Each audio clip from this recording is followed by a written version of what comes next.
नमस्कार दोस्तों, स्वागत है आपका अपने YouTube चैनल जैस एजुकेशन में। और फ्रेंड्स, आज हम अपना अगला अध्याय करने वाले हैं ज्योग्राफी का।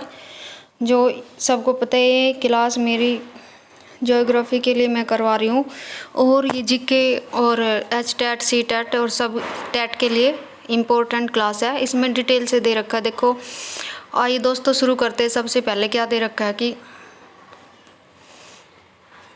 सबसे पहले है इसमें क्या है, भारत का भौतिक स्वरूप हम पढ़ेंगे उसके बारे में।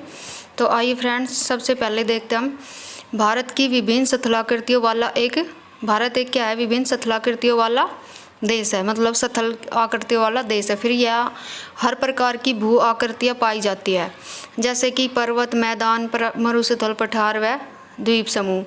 भारत का वर्तमान भौतिक स्वरूप तैयार होने में करोड़ों वर्ष लगे हैं। इस लंबी अवधि में भूगर्भीय हलचलों के साथ साथ बाह्य शक्तियाँ, जैसे बाह्य शक्तियों में क्या अपक्षय, अपरदन, निक्षेपण की भी महत्वपूर्ण भूमिका रही है। फिर आगे देश के लगभग कितने परसेंट, 10.6% क्षेत्र पर क्या है, पर्वत है, ये ध्यान रखना। फिर 18.5% क्षेत्र पर क्या दे रखा है, पहाड़ियाँ है, 18.5। फिर 27.7% पर पठार है और 43.2% पर क्या है, क्षेत्रफल पर मैदानी भागों का विस्तार है, मैदानी भाग है।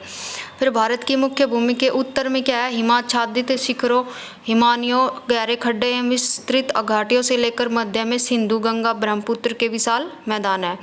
फिर पश्चिम में मरुस्थल और दक्षिण में पठारी तथा कैसे तटीय मैदान है। इसकी भूआकृति मतलब कि मैदान है, कह सकते भूआकृतियाँ है। फिर आगे दे रखा है कि भारत भू आकृतियाँ और उपाकृतियाँ, मैप में आप देख सकते हो कि कौन कौन सा दे रखा। देखो, भू आकृतियाँ पश्चिमी हिमालय, थार मरुस्थल, ये पूरा मैप है। और इधर क्या है, इधर है जितने भागों में बांटा गया भारत की भू आकृतियों को, उप इकाइयाँ मतलब उप भागों में बांटा गया, उसको दे रखा है। सबसे पहले क्या दे रखा है कि हिमालय पर्वत को कितने भागों में बांटा है, उप भागों में, 3 उप भागों में बांटा, पश्चिमी हिमालय, पूर्वी हिमालय और उत्तर पूर्वी हिमालय। फिर आता है हमारा विशाल मैदान में कौन कौन से आते हैं, उत्तरी मैदान, पूर्वी मैदान, असम का मैदान और थार मरुस्थल। फिर आता है मध्यवर्ती उच्च भूमि, इसमें आते 2 उत्तर मध्यवर्ती उच्च भूमि और दक्षिण मध्यवर्ती उच्च भूमि। फिर आता है प्रायद्वीपीय पठार में उत्तरी दक्कन, दक्षिणी दक्कन पठार और पूर्वी पठार और पश्चिमी पहाड़ियाँ और पूर्वी पहाड़ियाँ, फिर तटीय मैदान में है पश्चिमी तटीय मैदान, पूर्वी तटीय मैदान। और फिर आता है लास्ट में द्वीप समूह में कौन सा, लक्षद्वीप और अंडमान व निकोबार द्वीप समूह। ये देखो मैप में इधर दे रखा है, ये है अंडमान निकोबार द्वीप समूह और इधर है लक्षद्वीप। ये है अंडमान निकोबार द्वीप और यहाँ पे क्या है, लक्षद्वीप है। और यहाँ पे क्या है, नीलगिरी की जो यहाँ पे मिलता है, ये कौन है, इसको इस पे क्या है, नीलगिरी की पहाड़ियाँ है। फिर आगे दे रखा है ये पहाड़ियाँ, देखो इधर पश्चिमी पहाड़ियाँ, इधर क्या है, पूर्वी पहाड़ियाँ, इसमें इधर पश्चिमी पहाड़ियाँ। फिर पश्चिमी तटीय मैदान है ये, और ये पूर्वी तटीय मैदान है। फिर पूर्वी पठार है, ये उत्तरी दक्कन, ये सारा दे रखा है मैप में, कहाँ कौन सा है, इसमें अच्छी तरह समझ आ जाएगा आपको। यहाँ पे क्या है, पूर्वी हिमालय, और यहाँ पे क्या है, असम का मैदान। फिर उत्तर पूर्व पर्वत श्रेणी, पूर्वी मैदान, यहाँ पे उत्तरी मैदान, उत्तर पूर्वी उच्च भूमि है यहाँ पे। फिर दक्षिण मध्यवर्ती उच्च भूमि, पूर्वी पठार, उत्तरी दक्कन, पूर्वी पहाड़ियाँ और दक्षिणी दक्कन ये। फिर है थार मरुस्थल और सबसे ऊपर था पश्चिमी हिमालय। फिर आते आगे कि भारत की भू आकृति प्रदेश भौतिक संरचना तथा धरातल के स्वरूप के आधार पर कितने भागों में बांटा है, उत्तरी पर्वतीय श्रृंखला, प्रायद्वीपीय पठार, उत्तरी का मैदान, विशाल मैदान, भारतीय मरुस्थल प्रदेश, समुद्री तटीय मैदान और द्वीप समूह। फिर उत्तरी पर्वत श्रृंखला में कौन कौन से आते हैं, यह पर्वतीय भाग हिमालय पर्वत श्रृंखला का एक भाग है, एक भाग का निर्माण करता है, बनाता। फिर है भारत भारत के उत्तरी सीमा पर विस्तृत हिमालय पर्वत भूगर्भिक रूप से नवीन एवं बनावट के दृष्टिकोण से वलित तथा विश्व की नवीनतम मोड़दार पर्वत श्रृंखला है। पूछे कि हिमालय किस में आता है? नवीन, ये आता है नवीन पर्वत श्रृंखला में। फिर हिमालय की उत्पत्ति कैसे हुई? भारतीय प्लेट और यूरेशियन प्लेट के टकराव से हुई है। किससे? भारतीय प्लेट और यूरेशियन प्लेट के टकराव से। हिमालय का निर्माण एक लंबे भूगर्भिक ऐतिहासिक काल के दौरान संपन्न हुआ है। इसके निर्माण के संबंध में कोबर का भूसन्निधि सिद्धांत एवं अमेरिका के भूवैज्ञानिक हैरी हेस का कौन सा? प्लेट विवर्तनिकी सिद्धांत सबसे अधिक मान्य है। फिर कोबर ने भूसन्निधियों को पर्वतों का पालना कहा है। किसने? कोबर ने। फिर है ये लंबे संकरे व छिछले जलीय भाग है। फिर आता आगे हमारा कोबर के भूसन्निधि सिद्धांत के अनुसार आज से कितने 7 करोड़ वर्ष पूर्व हिमालय के स्थान पर 33 भूसन्निधि थी, जो उत्तर के कापे अंगारा लैंड भूभाग को दक्षिण के गोंडवाना लैंड से अलग करती थी। फिर इन दोनों के अवसाद 33 भूसन्निधि में जमा होते रहे एवं इन अवसादों का क्रमशः अवतलन होता रहा और इसके परिणाम स्वरूप क्या हुआ? दोनों संलग्न अग्रभूमियों में दबाव जनित भूसंचलन उत्पन्न हुआ। मतलब कि दोनों पर दबाव बन गया और जिनसे क्यूनलून एवं हिमालय काराकोरम श्रेणियों की क्या हुआ? श्रेणियों का निर्माण हुआ। फिर आता है हिमालय की सभी श्रृंखलाओं का निर्माण अल्पाइन भूसंचलन के तहत टर्शियरी युग में 33 भूसन्निधि किसको बोलते हैं? सागर को। 33 सागर में अवसादों के मतलब कि जो उसमें अंदर थे कण मिट्टी के उसके जमाव के परिणाम स्वरूप हुआ है। अतः हम 33 सागर को हिमालय का क्या बोलते हैं? गर्भगृह या फिर जन्म स्थल भी कह सकते हैं 33 सागर को। फिर हैरी हेस के द्वारा प्रतिपादित प्लेट विवर्तनिकी सिद्धांत हिमालय की उत्पत्ति की सर्वश्रेष्ठ व्याख्या करता है। इसके अनुसार क्या था? लगभग 7 करोड़ वर्ष पूर्व उत्तर में स्थित यूरेशियन प्लेट की और भारतीय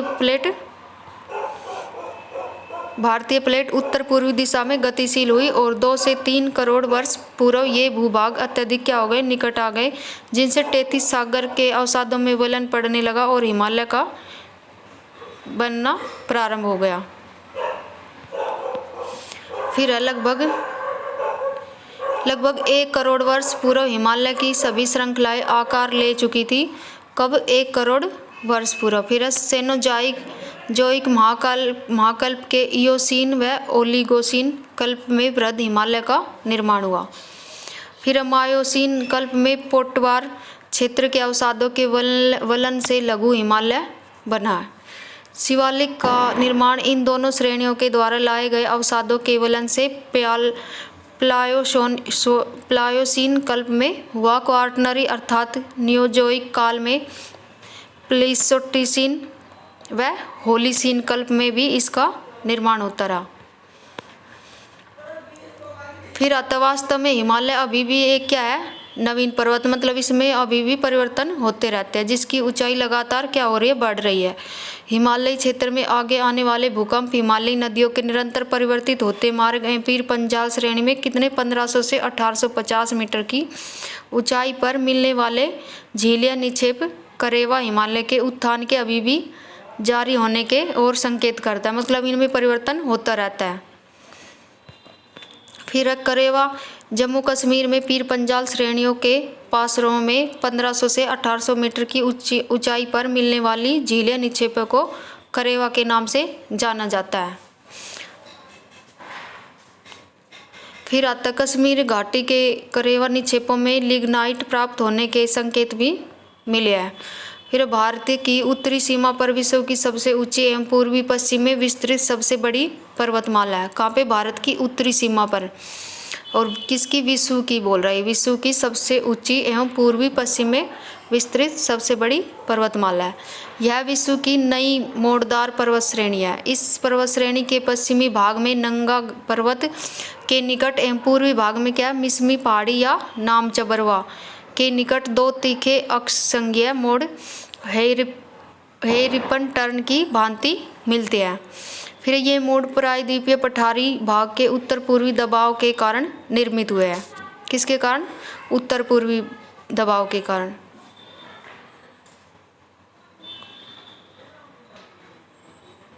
फिर आता हमारा आगे हिमालय की पर्वत श्रेणियां प्रायद्वीपीय पठार की ओर उत्तल एवं तिब्बत की ओर से अवतल हो गई है। पश्चिम से पूर्व की ओर पर्वतीय भाग की चौड़ाई घटती जाती है किंतु ऊंचाई बढ़ती जाती है एवं ढाल भी तीव्र होता जाता है। फिर पर्वत श्रृंखला जब विभिन्न युगों में भिन्न भिन्न प्रकार के लंबे तथा संकरे पर्वतों का विस्तार समानांतर रूप से पाया जाता है तो उसे क्या बोलते हैं? पर्वत श्रृंखला कहा जाता है। फिर क्यूनलून, काराकोरम एवं हिंदुकुश पामीर गांठ के अंग है, पामीर के पठार के। फिर हिमालय का मुख्य अक्ष कैसा है? चापाकार रूप में पश्चिम से पूर्व में ब्रह्मपुत्र नदी तक स्थित है। इसकी लंबाई कितनी है? लगभग 2500 किलोमीटर तथा औसत चौड़ाई कितनी है? 150 से 400 किलोमीटर। फिर आता है हिमानी या हिमनद किसे कहते हैं? हिमानी या हिमनद पृथ्वी की सतह पर विशाल आकार की गतिशील बर्फ की राशि को हिमानी या हिमनद कहते हैं, जो अपने भार के कारण पर्वतीय ढालों का अनुसरण करते हुए नीचे की ओर खिसक जाती है। फिर हिमालय के विभिन्न भागों में हिमरेखा की ऊंचाई भिन्न भिन्न पाई जाती है, परंतु औसत हिमरेखा की ऊंचाई पश्चिमी हिमालय प्रदेश में कितनी है? 3500 मीटर और पूर्वी हिमालय में 2500 मीटर की ऊंचाई पर पाई जाती है। फिर अधिकांश हिमनद 4 से 5 किलोमीटर लंबे तथा 1.5 से 4 किलोमीटर चौड़े हैं। इनकी मोटाई भी अधिक होती है। ये प्रतिदिन 8 से 10 सेंटीमीटर से लेकर 30 सेंटीमीटर तक ही फिसल पाते हैं। फिर क्या है? हिमालय के हिमनदों के पिघलने की गति कैसी है? सबसे अधिक है। गंगा नदी का उद्गम स्थल कहाँ से माना गया? गंगोत्री ग्लेशियर तेजी से जो पिघल रहा है। फिर है मिलाम हिमनद, उत्तराखंड के कुमायूं क्षेत्र में स्थित एक प्रमुख हिमनद है। क्या? मिलाम हिमनद, जिससे शारदा एवं काली गंगा नदियों का उद्गम होता है। किससे? मिलाम हिमनद से। फिर ये है हिमालय के प्रमुख हिमनद दे रखे हैं। सियाचिन, काराकोरम लंबाई दे रखी है इनकी। फिर बालाटोर, काराकोरम, हिस्पार ये देख सकते हो आप इसमें। बियाफो, बातुरा। फिर आगे ये मैप दे रखा है। सबसे ऊंची चोटी कौन सी? भारत की ये दे रखा है K2 गोंडविन ऑस्टिन जिसको बोलते हैं। फिर सियाचिन ग्लेशियर ये मैप में अच्छे से देख सकते हो आप। भारत का सबसे ठंडा स्थल द्रास लद्दाख में स्थित है। गंगोत्री ग्लेशियर गंगा नदी का उद्गम स्रोत हुआ है जहाँ से। फिर हिमालय क्षेत्र में कई छोटी छोटी हिमनदियाँ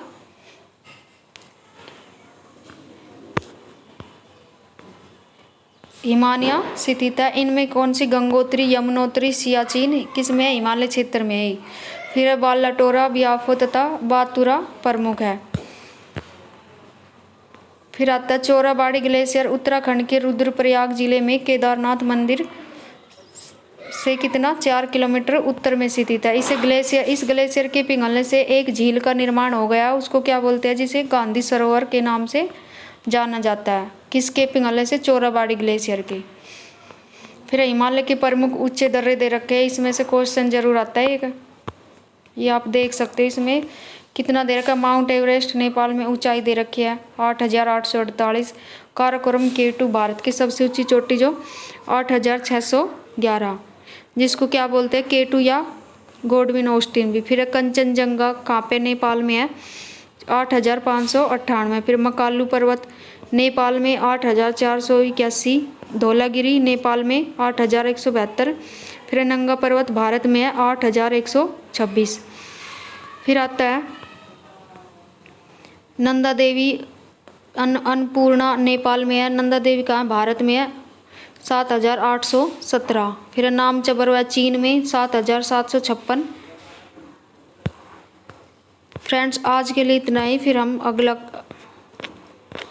अगली वीडियो में स्टार्ट करेंगे यहाँ से। हिमालय के समानांतर संरचनात्मक भाग। तो धन्यवाद दोस्तों, आज के लिए इतना ही बस।